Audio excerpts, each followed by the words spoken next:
prior to my being left the house, though, it was going to go to Darrell James. Our family lawyer, Mac, told me, go see Mrs. Davis. She's childless, and she's looking for something good to do with her house. I saw that house landing in my lap, and this whole church... Boy, oh boy, I'm pumping out the Greenleaf content today. If I'm not mistaken, this is number 6 or 7 Greenleaf videos. But kind of like in my episode review, I talked about how, and loud vehicles in the parking lot, sorry about that.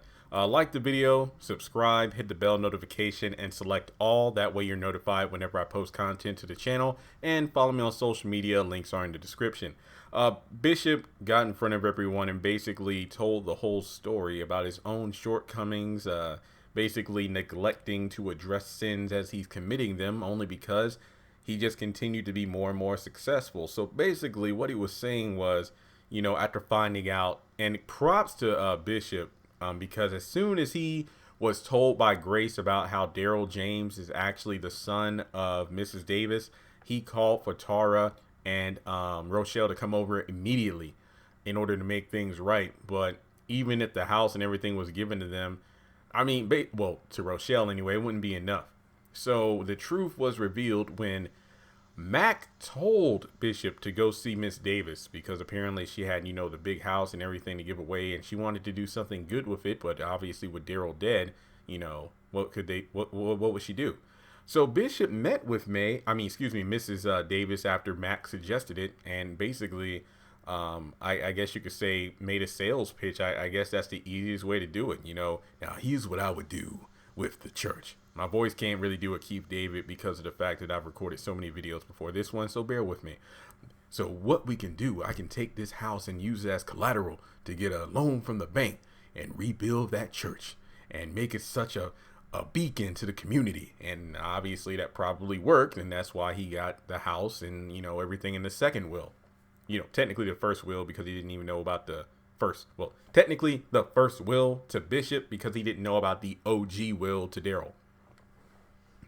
And as a result, you know, he felt like there may have been some kind of connection between the fire, the church being burned down, Darrell dying, and then Mac, you know, randomly making that, you know, suggestion to go for him to go meet with Mrs. Davis. So it reminded me of last season when it came to May feeling like she was, you know, ignoring what was going on between Mac and the girls and everything involving the scholarship, because it was almost like a mist or a smokescreen, or blinding herself to the obvious because everything else was going so right in her life. Kind of like Bishop. He's like, you know, that was just the beginning of it, because it felt like every day I was neglecting to address my sins as I was committing them. I was just letting things slide because I was becoming more and more successful.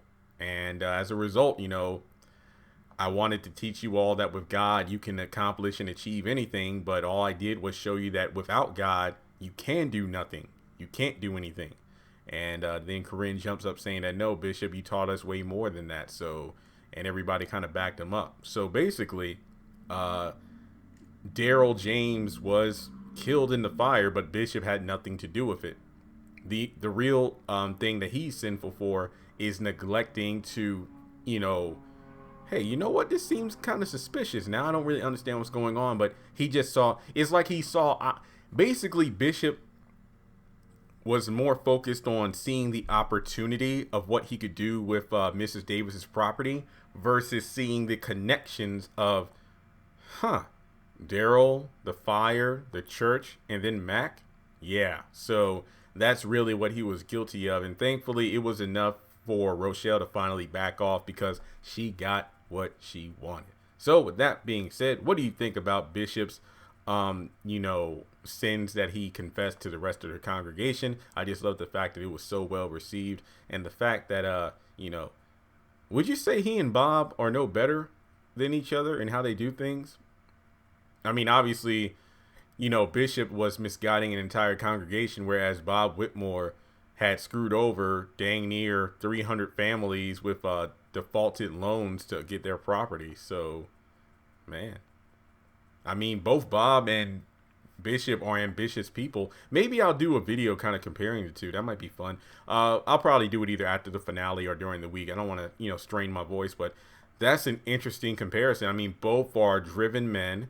Both have big goals. Like with Bob, it was going to the Senate, and really, it was climbing the ladder no matter how or basically no matter what he had to do in order to get to the top, kind of like Bishop in a way. It's only the difference is that Bishop recognized his shortcomings and as a result tried to make amends as soon as possible.